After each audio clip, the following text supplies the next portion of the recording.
Dans la Gemara, dans le traité de Bechorot, page 8b, il est écrit là-bas, il est rapporté une confrontation entre les sages d'Athènes et Rabbi Yoshua ben Hanania. Alors le but de ces confrontations était de mesurer la sagesse des Chachmei Israël, des sages d'Israël. Et donc les sages d'Athènes apportent à Rabbi Yoshua ben Hanania 2 œufs tout à fait identiques et lui demandent de deviner quel œuf a été pondu par une poule blanche et quel œuf a été pondu par une poule noire. En guise de réponse, Rabbi Yoshua ben Hanania leur apporte 2 fromages et leur pose une question. Parce qu'évidemment, pour répondre à une question, on pose une autre question. Il leur apporte 2 fromages et leur demande quel fromage a été fait à base de lait d'une chèvre noire et quel fromage a été fait à base de lait d'une chèvre blanche. Voilà les mots de la Gemara. Alors vous vous doutez bien qu'il ne s'agit pas ici d'un cours de SVT, à savoir quel œuf la poule noire ou la poule blanche va-t-elle pondre. Mais le Maharsha vient ici nous expliquer l'énigme de l'enseignement de cette Gemara. Et nous dit comme ça, que les sages d'Athènes ont voulu faire une allusion à Rabbi Yoshua ben Hanania et lui dire que, quoi qu'il arrive, le destin d'Am Israël était scellé. Et j'explique. Pourquoi ont-ils choisi la poule et l'œuf? Il faut savoir, comme la Gemara nous explique une page avant, que la poule met 21 jours à sortir un œuf. C'est-à-dire depuis la fécondation jusqu'à que la poule pond son œuf, met exactement 21 jours. 21 jours, c'est aussi la période qui s'écoule depuis le 17 Tammuz jusqu'à Tisha B'Av. Et c'est aussi la période qui s'écoule depuis Rosh Hashanah jusqu'à Hoshana Rabbah. Donc l'allusion faite ici par les Grecs est claire.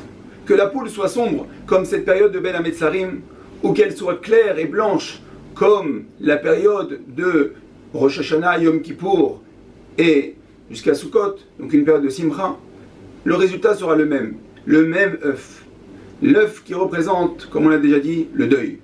Et c'est-à-dire que Am Israël a perdu tout espoir de délivrance et de rédemption. Et que le destin d'Am Israël est scellé.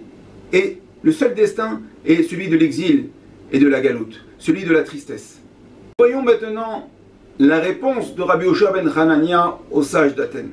Lorsqu'il vient leur poser la question, il leur dit, d'après vous, de ces 2 fromages, lequel vient d'une chèvre blanche et lequel vient d'une chèvre noire? Que voulait-il sous-entendre? En fait, il faisait référence au service de Am Israël le jour de Yom Kippour. En effet, on devait ramener là-bas 2 boucs. 2 boucs tout à fait identiques, qui avaient grandi dans la même ferme, qui étaient de la même couleur, du même poids. Puis, il y avait un tirage au sort. Un était destiné à la Shem, on devait le sacrifier sur le Misbéa, tandis que l'autre c'était la Azazel. Il était destiné à être jeté en de la falaise pour expier les fautes de Am Israël.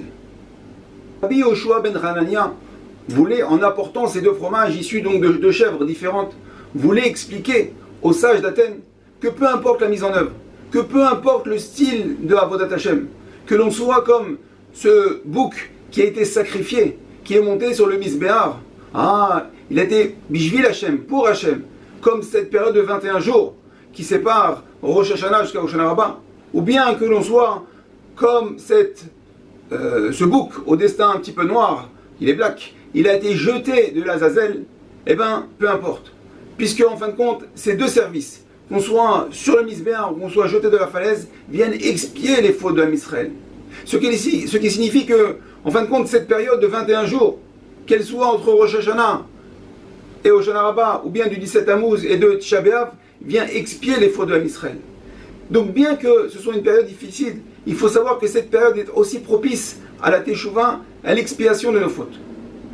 Alors Rabbi Yoshua explique ainsi, bien que l'œuf, c'est vrai, il est symbole de deuil, mais il vient nous rappeler que même en cette période de deuil, Akadosh Baruch Hu est à nos côtés. Akadosh Baruch Hu désire notre filote et est prêt à expier nos fautes.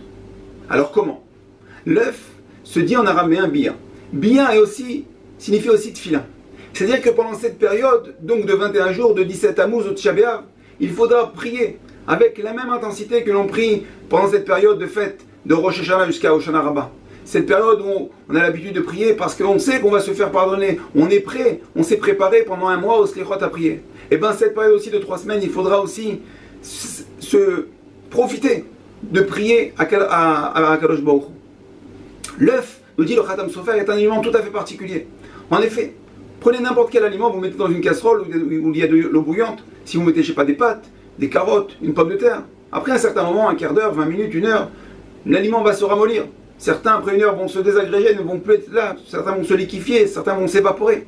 Alors que l'œuf, peu importe, 1 heure, 2 heures, 3 heures, plus il y a d'eau, il peut continuer.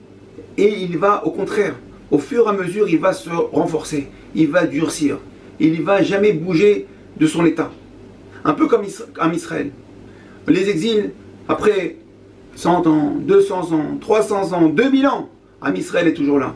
Et au contraire, il se renforce. Forcé pour qu'on puisse accepter, pour qu'on puisse recevoir Bezrat Hashem, Bimera Be'amenu, le 3e Beth Amikdash qui sera éternel. Et pour ça, pour profiter et pour être prêt à cette éternité, il faut justement qu'on soit bien fort. Donc il nous faut justement ces 2000 ans d'exil. Profitons de ces jours propices à la Tfila pour prier à Kadosh Baruch Hu et recevoir le Beth Amikdash, Bimera Be'amenu. Amen.